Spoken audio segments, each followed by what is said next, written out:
Assalamualaikum warahmatullahi wabarakatuh. Perkenalkan, nama saya Dinda Oktaviani Perdana, kelas C5 Manajemen, dengan nomor pokok mahasiswa 101200096. Di video ini saya akan membahas tema tentang pengaruh COVID-19 terhadap perekonomian di Indonesia. Ekonomi merupakan faktor yang terpenting dalam kehidupan manusia. Kebutuhan ekonomi erat kaitannya dalam kehidupan sehari-hari. Untuk memenuhi kebutuhannya seperti makan, minum, pakaian, tempat tinggal, dan lain-lain, manusia memerlukan suatu ekonomi yang kuat. Negara dituntut untuk mengatur kebijakan mengenai perekonomian Indonesia dan dituntut untuk menjamin ekonomi masyarakat Indonesia.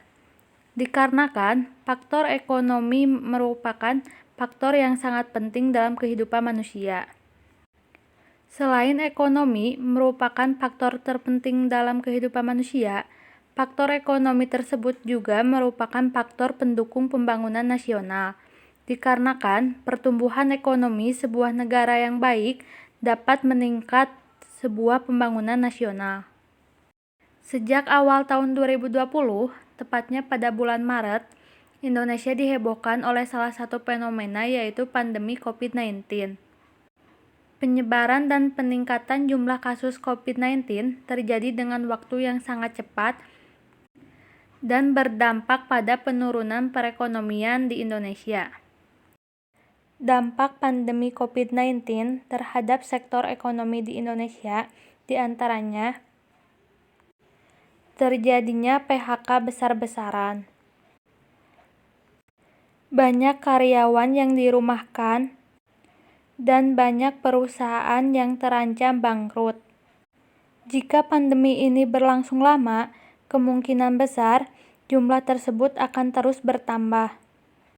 Akibat hal tersebut, banyak aspek-aspek lain yang terkena, antara lain pekerja harian lepas, pelaku UMKM, usaha restoran, dan usaha lain yang melibatkan orang banyak.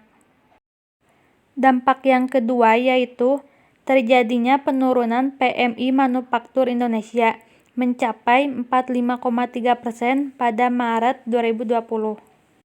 Perekonomian di Indonesia terganggu akibat pandemi COVID-19 ini juga terjadi pada mekanisme pasar. Bukan hanya berdampak pada fundamental ekonomi real saja, tetapi dapat melenyapkan surplus ekonomi yang mempengaruhi permintaan dan penawaran. Aspek vital ekonomi antara lain supply, demand, dan supply chain. Apabila ketiga aspek tersebut telah terganggu, maka akan terjadi krisis ekonomi di berbagai lapisan masyarakat Indonesia secara merata. Kelompok masyarakat yang paling rentan terhadap dampak ekonomi akibat pandemi ini adalah masyarakat dengan pendapatan yang dihasilkan dari pendapatan harian. Dampak yang ketiga yaitu terjadinya penurunan impor sebesar 3,7% pada triwulan 1. Dampak yang keempat yaitu terjadinya keterbatalan penerbangan yang mengakibatkan penurunan pendapatan di sektor tersebut. Kerugian yang dirasakan mencapai 207 miliar. Batalnya penerbangan tersebut sebanyak 12.703 pada 15 bandara pada bulan Januari sampai Maret 2020. Selain itu, pemerintah diharuskan untuk mengambil kebijakan suku bunga dan diskon harga tiket penerbangan, dikarenakan pergerakan nilai tukar dan harga minyak yang terkontraksi secara terus-menerus. Hal ini dilakukan agar masyarakat tertarik untuk melakukan kunjungan wisata. Otoritas bursa di tengah kepanikan pandemi ini terpaksa memutuskan untuk menghentikan transaksi short selling yang berguna untuk mengurangi tekanan yang dialami dan volatilitas yang tinggi di pasar saham tanah air.